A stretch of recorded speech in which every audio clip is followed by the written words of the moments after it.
On vous a donné un petit aperçu de... Ça rend fou, hein. Voilà. C'est un petit peu aliénant, effectivement.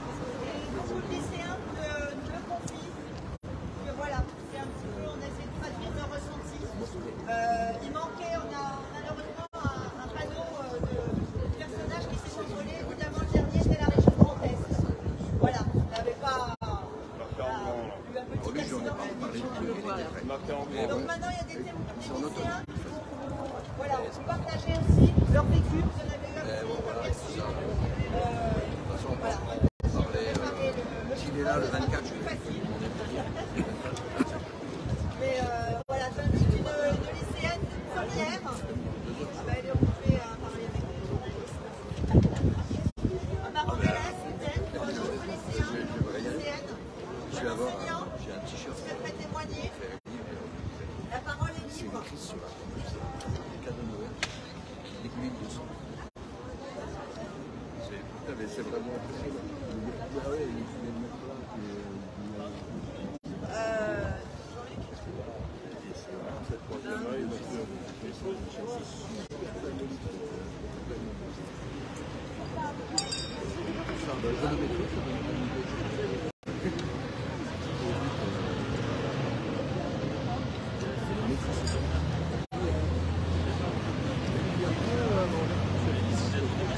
Ça va reprendre bientôt. La lycéenne qui doit témoigner est en train d'être interviewée par BFM TV. Ah, en voilà d'autres peut-être.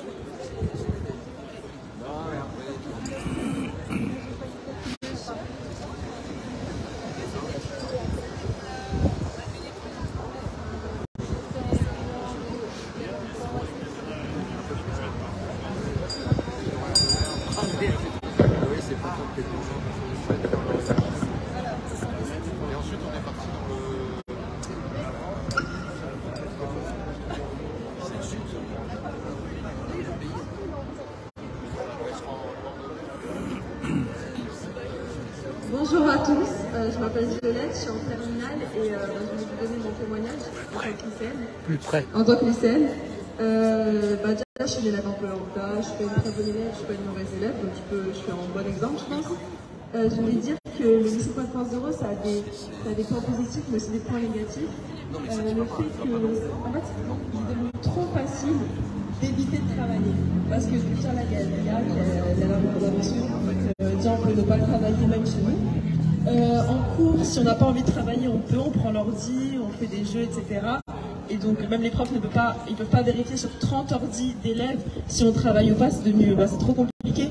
On n'écrit plus à la main. J'écris à la main, je pense, des cours, je vais le faire 3 fois dans l'année, juste au bac, j'écris à la main, mais sinon tous mes cours je les prends sur l'ordi.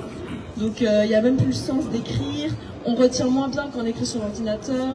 On a constamment les yeux rivés sur un ordinateur alors que je pense que je suis déjà assez sur les écrans chez moi. C'est pas nécessaire que je passe 8 heures de plus dans la journée sur un ordinateur à faire tout sauf ce qu'il faut faire en cours. Et oui, ça serait possible d'utiliser des ordinateurs que pour les cours, mais malheureusement, les élèves, c'est pas, on n'est pas des robots, on est des humains. Si on s'ennuie, on va pas travailler, on va pas se forcer. Et donc c'est ça que je trouve triste avec le lycée 4.0.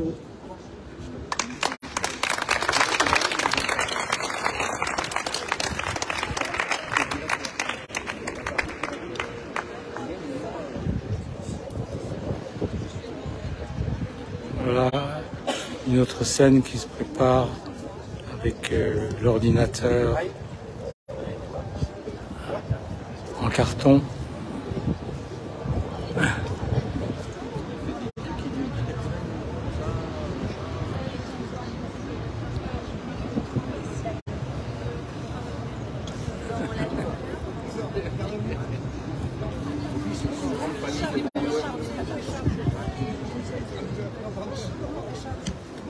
Alors bonjour, je m'appelle Maë, j'ai 17 ans, je suis en classe de première générale au lycée. Alors je viens témoigner aujourd'hui pour le lycée 4.0. Alors je vais commencer par dire que les ordinateurs ils sont arrivés du jour au lendemain, c'est-à-dire qu'on a commencé avec des livres, des feuilles, des bouquins, la routine, puis du jour au lendemain, un ordinateur dans les mains. puis au fil du temps, en fait, on n'a pas spécialement appris à l'utiliser. Je dirais que c'est plus un outil que, enfin, personnellement, je n'utilise jamais l'ordinateur. C'est un ordinateur qu'on peut donner gratuitement, que tout le monde peut avoir. Et d'un côté, c'est peut-être positif, mais de l'autre, je pense que niveau apprentissage, depuis que j'ai l'ordinateur, j'apprends beaucoup moins et j'ai plus la flemme d'apprendre. C'est-à-dire que j'ai l'ordinateur, je me dis, ah, je veux la réponse, ah, je vais chercher sur Google. Je vais pas me dire, je vais apprendre de moi-même. Puis je pense que aussi niveau développement de l'esprit critique, c'est-à-dire que on ne réfléchit pas forcément par nous-mêmes, c'est plus l'ordinateur qui nous dicte ce qu'on doit penser, ce qu'on doit faire. Et je pense honnêtement c'est un débat à mener, mais que c'est compliqué de le mener, parce que si on regarde actuellement, pourquoi il n'y a pas autant de jeunes aujourd'hui, c'est parce que si on ne va pas en cours, on a soit 0, soit des absences. Et ça compte pour quoi? Parcoursup. Et vous savez tous, autant que vous êtes, que Parcoursup, pour nous, c'est quelque chose, au quotidien, c'est très oppressant. C'est-à-dire qu'on doit tout le temps penser aux notes, à avoir la meilleure note, à ne pas avoir d'absence, parce que sinon on se fait refuser dans les écoles, c'est-à-dire que ça joue pour notre avenir. Et je pense qu'il faudrait changer ça, le fait de toujours courir. En fait, c'est la course à la note. C'est-à-dire que c'est plus nous, on apprend de nous-mêmes, on est là pour les notes et pour avoir un avenir qu'on ne veut pas forcément avoir cet avenir-là, mais qu'on n'a pas le choix à cause des notes. Voilà.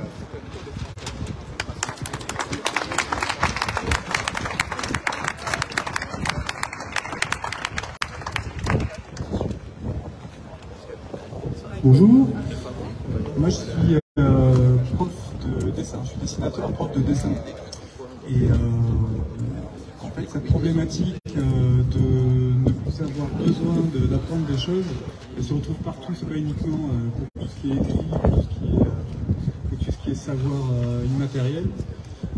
Il se trouve que dans le dessin aussi on assiste à des transformations avec l'intelligence artificielle, et avec les facilités graphiques. Et on peut tout à fait programmer un dessin, dire j'aimerais que ce dessin il ressemble à telle chose ou à telle chose, puis on va faire j'aimerais faire du Picasso, alors Picasso, après j'aimerais faire du machin, et en fait on n'a pas besoin de comprendre pourquoi tel artiste ou tel dessinateur fait telle ou telle chose. C'est la machine qui réfléchit à notre place et puis on le fait. Voilà, je suis Picasso, je suis Matisse, je suis Brancusi, je suis... enfin voilà. Donc c'est tout ça on appelle ça de l'intelligence artificielle, mais en fait vu que ça développe pas l'intelligence, c'est de la bêtise. C'est du calcul, c'est du faux, bêtise naturelle. Je vois avec mes étudiants en dessin, il faut vraiment passer au-dessus de la machine. Ils arrivent tous avec des tablettes. La tablette, elle fait de la fausse aquarelle, elle fait du faux crayon, elle fait du faux feutre, elle fait de la fausse peinture. Et pour eux, c'est juste un style, c'est pas une technique. Donc voilà, en fait, il faut tout réapprendre. Alors moi, ça me fait, et puis ils sont là pour ça, donc tant mieux. Mais c'est un effort supplémentaire. Il faut désapprendre la machine pour réapprendre quelque chose d'organique. C'est dramatique et en même temps ça nous permet d'aller encore plus en profondeur, ma foi.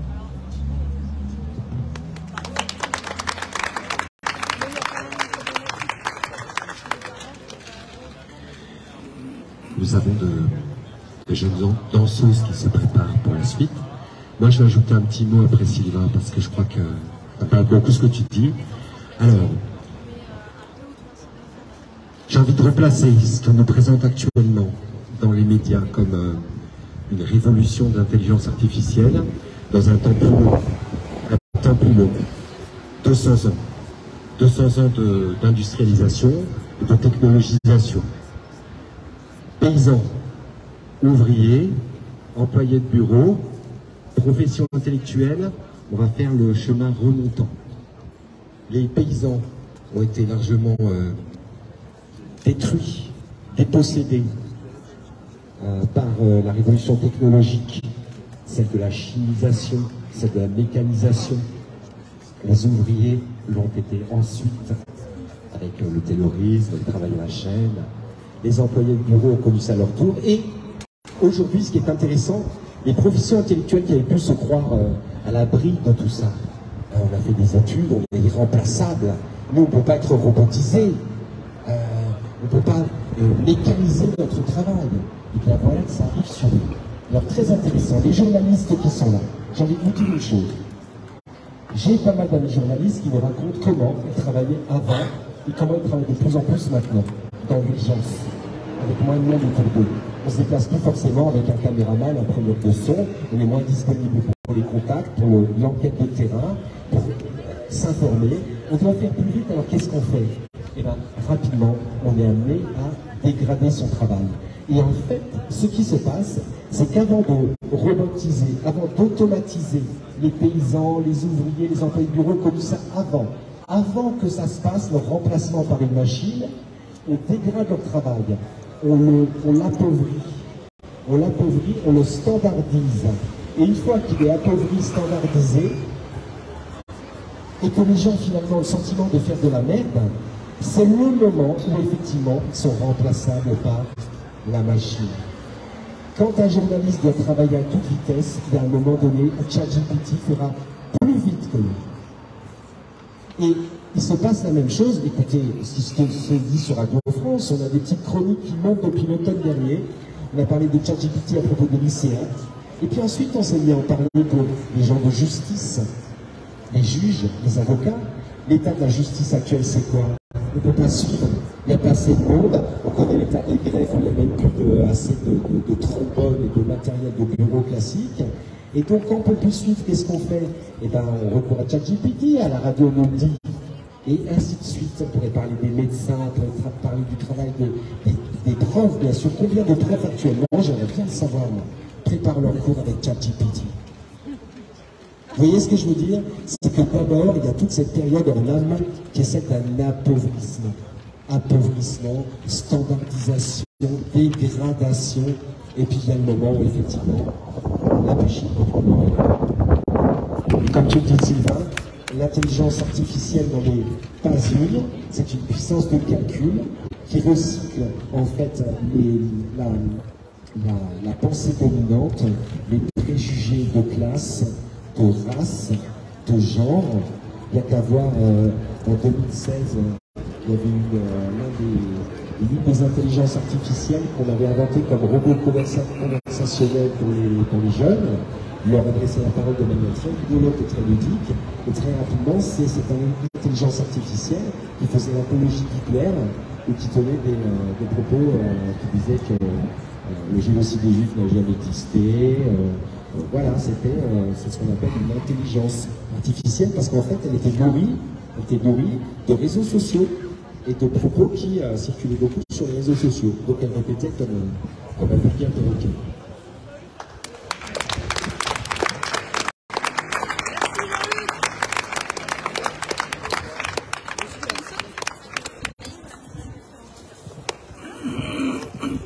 Merci beaucoup, merci au collectif qui nous a relayé cette action aujourd'hui. Donc moi je suis Cécile Jacques-Eiffel, je suis avec ma collègue Carole Serres et une autre collègue de Ludivine Cartalet. Donc on a lu Ludivine à la CEA et Carole à la région. Ça fait 2 ans qu'on est lu et depuis la première commission permanente, la première séance plénière, on a demandé une évaluation du lycée 4.0. On est parfois entre nous plus radicaux que ça. Mais l'évaluation, ça nous paraît être le premier pas pour sortir aussi. Pour l'instant, les danseuses se préparent. Et depuis 2 ans qu'on le demande, eh bien, rien n'a eu lieu. On nous répond toujours. On a parlé avec les proviseurs, ils sont très contents. Voilà, peut-être qu'il faut parler aussi avec les proviseurs qui ont l'air très contents. Après, comme c'est la région qui paye les ATPE, les agents, etc., ça fait pas ça à d'autres, donc voilà. Donc on est vraiment sur... Voilà, c'est pour vous dire qu'à la région, c'est pas tout le monde est du même avis. Il y a des gens qui se battent depuis longtemps pour faire changer les choses sur ce sujet-là et sur d'autres. Et à titre personnel, en 2019, quand j'ai vu les candidates aux élections régionales, le déclic pour moi, ça a été le lycée 4.0, ça mise en place la généralisation. Je suis moi-même enseignante en collège et nous, on a des tablettes généralisées pour tous les enfants. Et je vois ce que ça change dans ce qu'on a. Et nous, on aimerait plus des enfants qui sont déjà défavorisés, où les parents se disent l'école donne ça.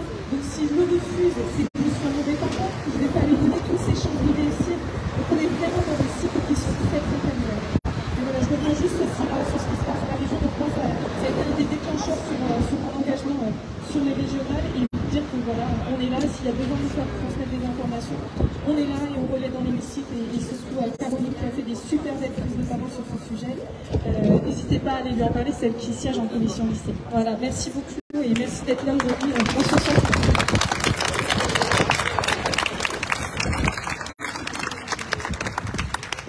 Juste une chose, on a une amie qui est arrivée avec des sandwichs. Donc n'hésitez pas parce que c'est pour ceux qui ont envie de manger un sandwich là en fait. Merci. Vous voyez, là, à la table ici, c'est l'occasion de vous dire aussi qu'il y a une petite table de presse et qu'on a quelques documents du collectif Covid. Voilà. Et voilà.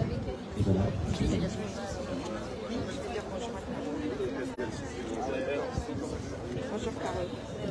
Bonjour tout le monde, je m'appelle Astrid et je suis de la danse et je suis venue avec 3 de mes amis, You, Anaïs et Iris. Et nous allons faire une petite performance et en fait on va demander de jouer le jeu. C'est-à-dire que ceux qui sont volontaires, approchez-vous un peu et on vous laisse, on vous propose de nous laisser vous guider dans notre performance. Voilà. C'est pas très long.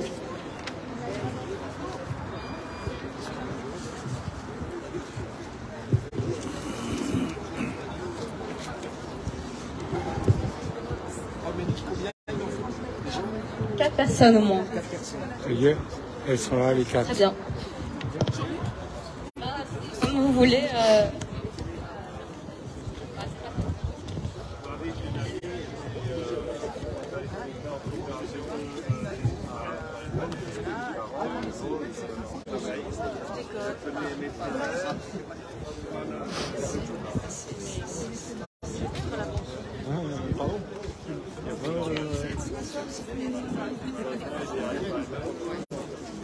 Alors moi j'ai essayé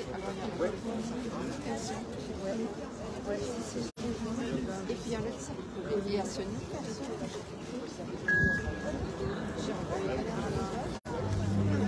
Alors moi je me suis dit c'est pas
Bravo!